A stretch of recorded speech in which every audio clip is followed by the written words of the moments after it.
Aqui vamos falando um pouco mais sobre os protestos no Irã, que o mundo todo vem acompanhando com apreensão essa terceira semana de movimento por lá e já trazendo um pouco de repercussões, além, é claro, das mortes que continuam chegando na casa das centenas, dados que ainda não são tão precisos pelo local, pelo país, está com bloqueio de internet no momento, mas já trazendo repercussões internacionais, gente. Aqui no Brasil, o governo está aguardando a publicação da ordem executiva oficial do presidente dos Estados Unidos, Donald Trump, que a gente viu ontem determinando uma tarifa de 25% para países que têm negócios com o Irã. Em publicações ontem nas redes sociais que a gente está vendo agora, Trump disse que essa nova tarifa entra em vigor de forma imediata. Só no ano passado, falando aqui especificamente do Brasil, as empresas brasileiras exportaram 2,9 bilhões de dólares para o Irã, com destaque para milho, soja e açúcar. Apesar desses valores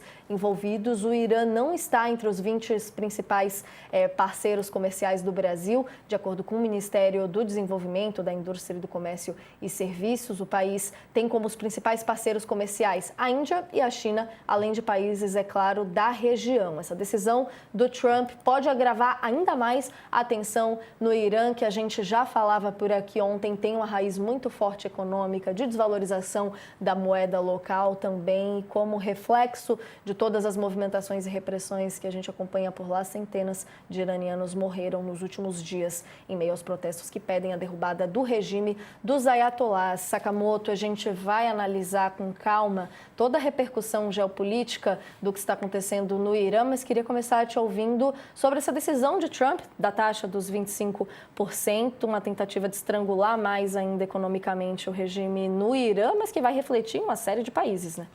Na verdade, tem que ver o quanto, na verdade, o Trump está realmente interessado em implementar essa taxa. Eu explico.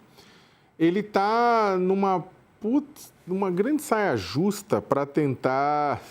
Quase saiu um palavrão. Para sair uma saia justa para tentar resolver a questão do imbróglio com a China. E a China é parceiro comercial do Irã. Vai fazer o quê? Vai botar as 25% de taxa sobre a China porque a China está comprando petróleo do Irã? Neste momento em que ele está totalmente imerso nessa questão de tentar resolver o imbróglio comercial das tarifas com a China? A Índia, quando o Trump tinha baixado a mesma ideia, essa ideia não é nova, ele baixou uma ideia semelhante quando moveu tarifas contra países que comercializam com a Rússia. Um dos principais parceiros, que era a Índia, sofreu tarifaço de Trump. O tarifaço acabou ficando parecido com o tarifaço brasileiro. O Narendra Modi o primeiro-ministro indiano ficou uma arara, né? E aí isso acabou fazendo o quê? O Trump acabou fazendo uma coisa que décadas atrás era impensável. Índia e China tem faísca naquele meio, né? A Índia hoje é o país mais populoso do mundo, a China é o segundo país mais populoso do mundo, dos mais ricos, né? São os dois países com mais de 1 bilhão de pessoas, sempre saiu faísca. Com essa história do Trump, movendo o tarifaço, tudo, aproximou China e Índia, que são dois antagonistas asiáticos, né? Então, o que acontece agora com isso aí? Ele vai fazer o quê? Se ele mover medidas contra a Índia, medidas contra a China, vai mais aproximar ainda os dois. E não vai ter uma resposta, porque eu não acho que a China e a Índia vá deixar de comercializar petróleo com o Irã por conta disso, né? O Brasil tem vendas, né? Mais do que compras, tem vendas por Irã, né? Tem um comércio que não é alto, mas vai afetar, principalmente porque o Brasil sofreu com a questão do comércio de frutas junto com o tarifaço para os Estados Unidos, que era um grande importador de frutas brasileiras. O Irã consome também, então tem que ver como determinados setores brasileiros que já ficaram machucados por conta do tarifaço imposto nos Estados Unidos em reação ao processo de julgamento por tentativa de golpe de Estado no Brasil, como é que vai ficar agora nesse outro caso? Os Estados Unidos vai de fato implementar esse tarifaço ou ele está fazendo isso só como uma resposta retórica à demanda de determinados setores de que os Estados Unidos reaja aos protestos, não os protestos, mas a violência com a qual os protestos contra o governo iraniano vêm sendo enfrentados. Tem muita violência, né? São centenas de mortos, eu não tenho o número exato aqui agora de cabeça, a gente vai dar uma olhada, são centenas de mortos, né? O governo iraniano é um governo autocrata, ou melhor dizendo, teocrata, né? É um governo teocrata. É o sonho, inclusive, de muito brasileiro que adoraria que houvesse um governo teocrático aqui, mas cristão e não islâmico, né? Mas é um governo teocrata, né? E que, na verdade, determinados grupos como mulheres vivem uma situação de privação e muitas vezes de medo, né? E que vira e mexe, a gente viu já a polícia dos costumes do Irã atacar, matar, levar e desaparecer. Só que, e para terminar, lembrando que a gente está discutindo aqui, já trouxemos especialistas para falar disso, a crise atual tem uma perna muito grande na questão econômica. O custo, o acesso à alimentação, ao custo pelas camadas mais pobres, que estão até muitas vezes fora da discussão sobre direitos, estão mais preocupados com o dia a dia, dos direitos de gênero, etc. Esse grupo está lascado, está putaço, está indo para a rua por conta disso, e isso está causando o maior chacoalhão ao regime em muitos e muitos anos. Série de repressões em diferentes frentes, nós vamos analisar, inclusive com o professor Hussein Kalut, daqui a pouquinho, cada um desses fatores, mas a gente fala agora de um dos fatores principais, que é o fator humano. A gente tem o prazer de receber aqui no All News a atriz e jurista iraniana Hazar Massoumi, que topou conversar com a gente. Ela é do Irã, mas mora em São Paulo já há muitos anos, também esteve em outros países. Agradeço demais sua presença com a gente por aqui, Hazar, e queria muito ouvir seu relato nesse sentido, né? O que você está conseguindo ter de informação, mesmo com todos os bloqueios no momento, e para além da economia, dos pedidos de queda do regime, qual que é o sentimento de quem acompanha há tantos anos, tantas revoltas, e agora o que a gente tem de diferente nessa? Um bom dia. Olá, bom dia, muito obrigada por me receber. Eu acho que para além dessas análises, a gente precisa lembrar que estamos falando dos indivíduos e também dos coletivos que há décadas estão sofrendo perseguição, repressão e muita violência. Já estava sendo difícil e já não é fácil estar de longe e ver que o povo e os conhecidos e os familiares estão sofrendo desse jeito. Mas desde a quinta-feira à tarde, horário brasileiro, que o Estado iraniano interrompeu toda a conexão pela internet e pelos celulares e telefones fixos, se tornou ainda mais insustentável essa distância. Eu, desde quinta-feira, não tenho nenhuma notícia de nenhuma pessoa conhecida indiretamente pelas pessoas que têm acesso à internet pelo Starlink. Sei que meus pais estão bem. Os vídeos que estão chegando são bem menores do que a realidade. Os números não são os números que podemos confirmar. Eu vi que UN Watch falou de 2.000 assassinados em 48 horas, ontem e antes de ontem. E fico pensando, a hora que essa conexão se abrir, o que a gente vai ver. Eu li uma frase de alguém que tinha dito que parece a pandemia. Qualquer pessoa que você conhecer vai te dizer que conhece alguém que morreu. E isso é muito frustrante.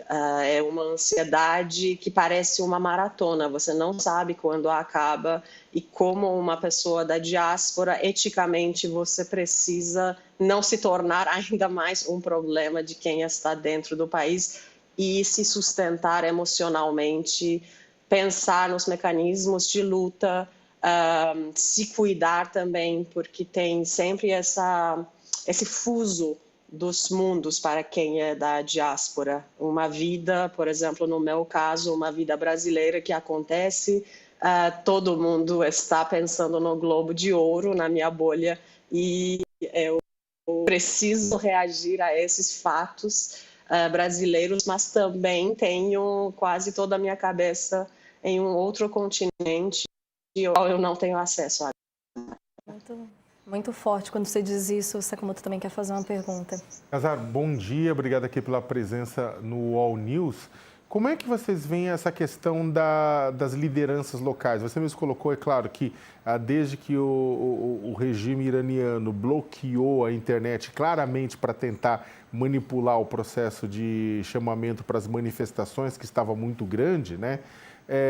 Como é que vocês veem a questão das lideranças locais, né? Você tem o herdeiro do Shah, que mora nos Estados Unidos, já chamou, né, já reapareceu, né? Tem outras pessoas que vão puxando aqui e ali. Quem de fato teria potencial para na verdade, de puxar essa resistência? Porque neste momento que a gente vendo de fora, você tem muita insatisfação, você tem muito protesto, você tem muita gente indignada indo para as ruas, mas tem alguém que é capaz de ajudar a canalizar isso e erguer-se como uma liderança para fazer frente, é difícil até falar, mas fazer frente ao Ayatollah Ali Khamenei, ou ainda é uma coisa muito dispersa?